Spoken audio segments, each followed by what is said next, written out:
नमः। ओम नमो सिद्धाय नमः। ओम नमो आयर्याय नमः। ओम नमो वच्छायाय नमः। ओम नमो लोय सव्वसाहुनम। ओम नमो लोय सव्वसाहुनम। जब एक जरा श्री आदिनाथ भगवान की, जब एक जरा श्री महावीर भगवान की, परम पूजाचार्य गुरुवर श्री विराग सागर जी गुरुदेव की। निज का भाव बनाते हैं तब निज अनुभव पाते हैं। निज का भाव बनाते हैं तब निज अनुभव पाते हैं। हम स्वतंत्र हो जाते हैं, हम स्वतंत्र हो जाते हैं। निज स्वतंत्रता पा करके, निज स्वतंत्रता पा करके सुखी यहाँ हो जाते हैं। तंत्र मिट जाए हो, तंत्र मिट जाए, वह स्वतंत्रता पाए। जीवन है पानी की बूंद कब मिट जाए रे हो। जीवन है पानी की बूंद कब मिट जाए रे। होनी अनहोनी हो, होनी अनहोनी कब क्या घट जाए रे। जीवन है पानी की बूंद कब मिट जाए रे। ओ जीवन है पानी की बूंद कब मिट जाए रे। आज पूरा देश स्वतंत्रता दिवस को मना रहा है।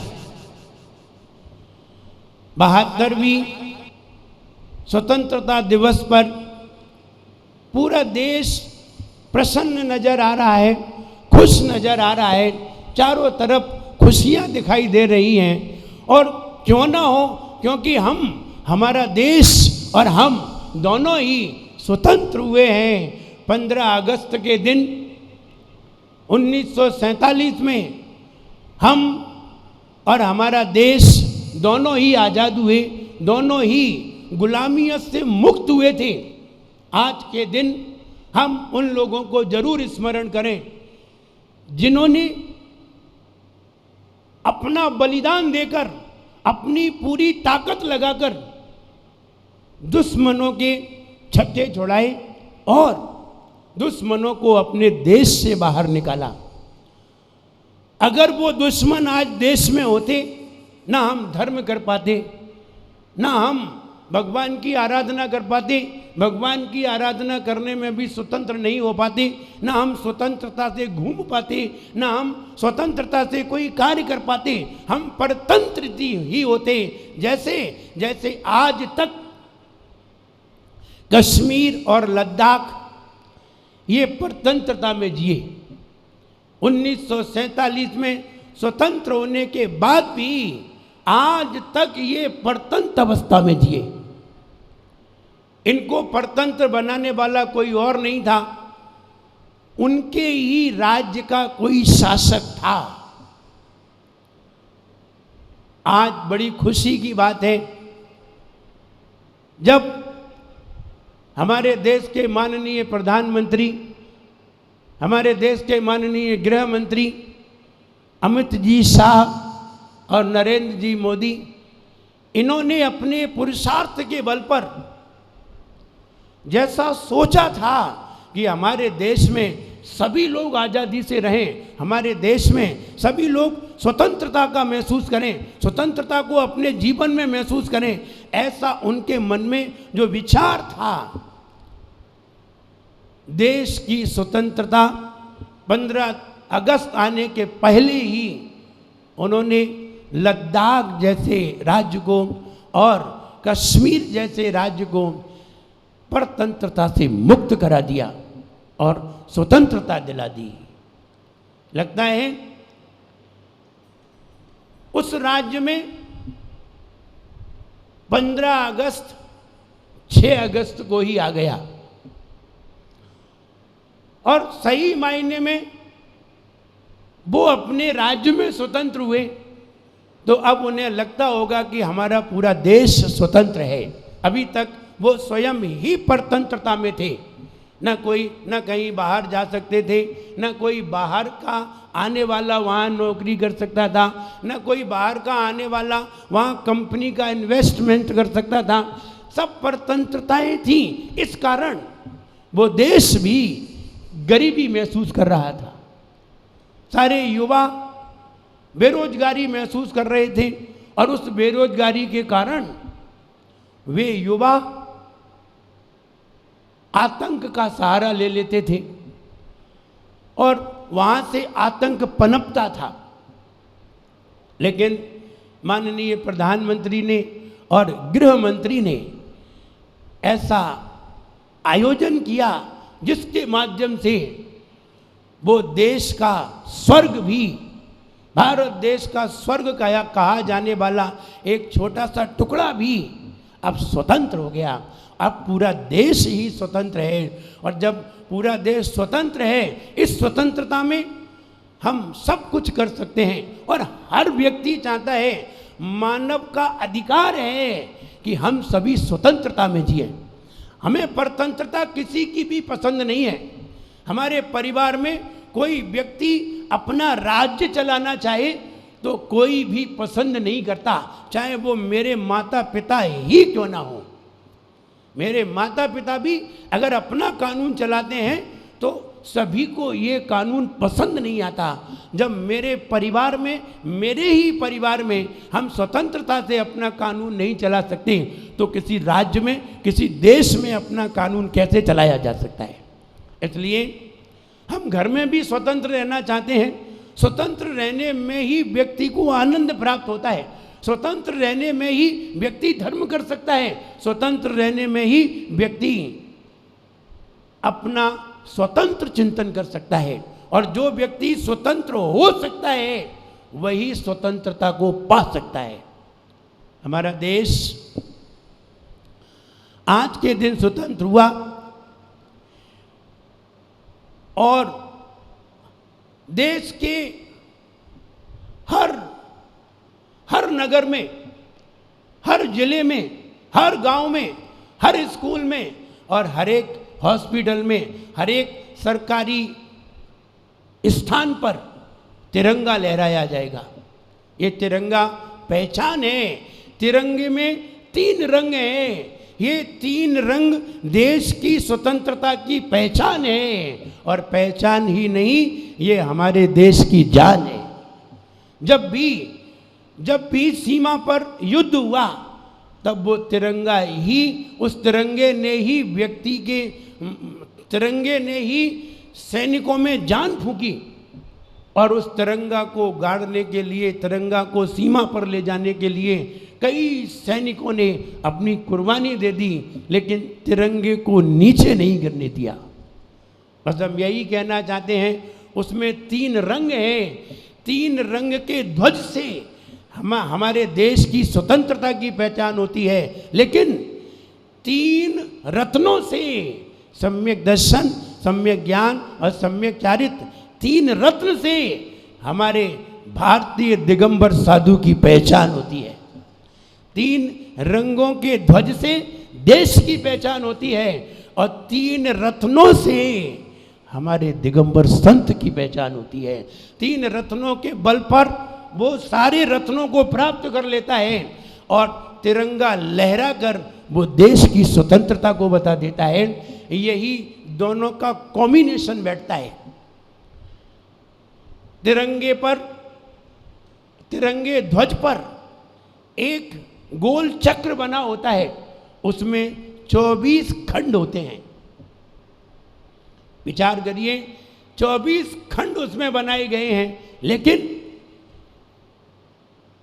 जब दिगंबर साधु 3 रत्नों को धारण करता है तो 24 तीर्थंकर की आराधना करता है। और 24 तीर्थंकर की आराधना करके वो भी रत्नत्रय को प्राप्त करके स्वतंत्रता को प्राप्त कर लेता है।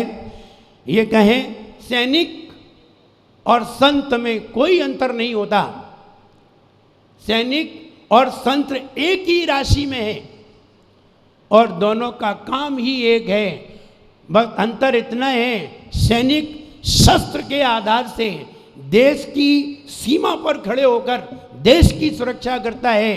साधु शास्त्र के आधार से पूरे समाज की ही नहीं, पूरे देश की समाज की रक्षा करता है, पूरे देश की समाज को सही राह दिखाता है, सही उपदेश देता है, जिसके माध्यम से वह स्वतंत्रता को प्राप्त करे।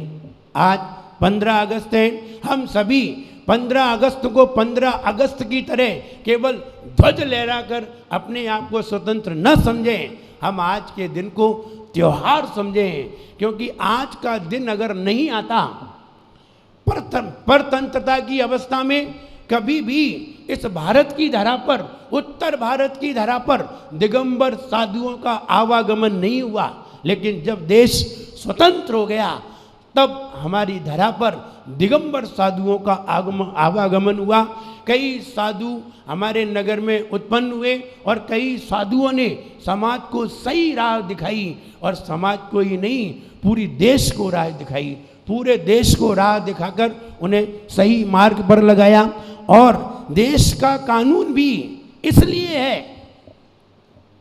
देश का कानून भी हर व्यक्ति की स्वतंत्रता के लिए है। हमारे देश का कानून व्यक्ति की स्वतंत्रता को प्रकट करता है। ठीक वैसे ही हमारा धर्म हमारे जीवन को स्वतंत्र बनाता है। धर्म भी एक कानून की तरह है।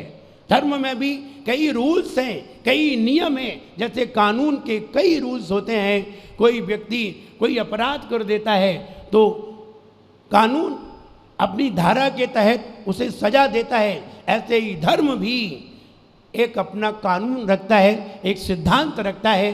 बस देश कानून के बल पर चलता है, लेकिन धर्म सिद्धांत के बल पर चलता है। उसके पास सिद्धांत होते हैं, सिद्धांत और कानून में कोई अंतर नहीं होता।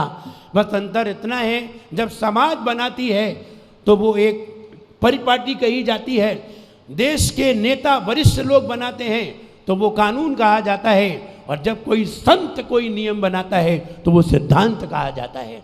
इतना ही अंतर है। हम देश में, आज हम भारत देश में हैं और अपने आप को बड़े गौरवान्वित महसूस करते हैं, अपने आप को बड़ा आनंदित महसूस करते हैं, क्योंकि हम यहाँ पर बिल्कुल स्वतंत्र होकर के अपने जीवन यापन कर सकते हैं। और हर व्यक्ति भारत देश में आना चाहता है, और देश वही है जो किसी दूसरे के पराश्रित न हो, स्वयं ही स्वतंत्र हो। सैनिक अपनी ड्रेस में पूरी ताकत दिखाता है, सैनिक हथियार से पूरी ताकत दिखाता है, संत अपने भेष से पूरी ताकत दिखाता है। संत सैनिक ड्रेस से दिखाता है और साधु भेष से ताकत दिखाता है। संत हथियार से ताकत दिखाता है, साधु सिद्धांत से ताकत दिखाता है। साधु के पास मंत्र शक्ति हुआ करती है, ध्यान शक्ति हुआ करती है, और उस ध्यान शक्ति से वे सीमा पर दुश्मनों की शक्ति को नाकाम कर देते हैं। सैनिक अपने शौर्य बल से, अपनी ताकत से, अपने सैनिक के बल से वह देश के दुश्मनों को नाकाम कर देता है। सैनिक और साधु में कोई अंतर नहीं है। साधु अंदर रह कर के देश की रक्षा करता है, सैनिक बॉर्डर पे खड़े होकर के देश की रक्षा करता है। सैनिक भी साधु की तरह होता है, क्योंकि सैनिक के पास कोई परिवार नहीं होता, सैनिक स्वयं ही अकेला होता है, और साधु के पास भी कोई परिवार नहीं होता, साधु भी अकेला होता है, और साधु अकेला ही उस देश की रक्षा करता है। तो हम ये कहना चाहते हैं, स्वतंत्र होना मानव जीवन का अधिकार है, हमें वो अधिकार पाना चाहिए। और आज के दिन हमें देश का राष्ट्रगान करना चाहिए, हमें देश के उन सपूतों को आशीर्वाद देना चाहिए और उन सपूतों के गुणगान करना चाहिए जिन्होंने हमें स्वतंत्रता दिलाई, और माननीय प्रधानमंत्री और माननीय गृह मंत्री का आभार व्यक्त करना चाहिए। ऐसा आभार व्यक्त करते हुए हमें ये 15 अगस्त मनाना चाहिए, बड़े उत्साहपूर्वक मनाना चाहिए और हम सभी उत्साहपूर्वक मनाएं।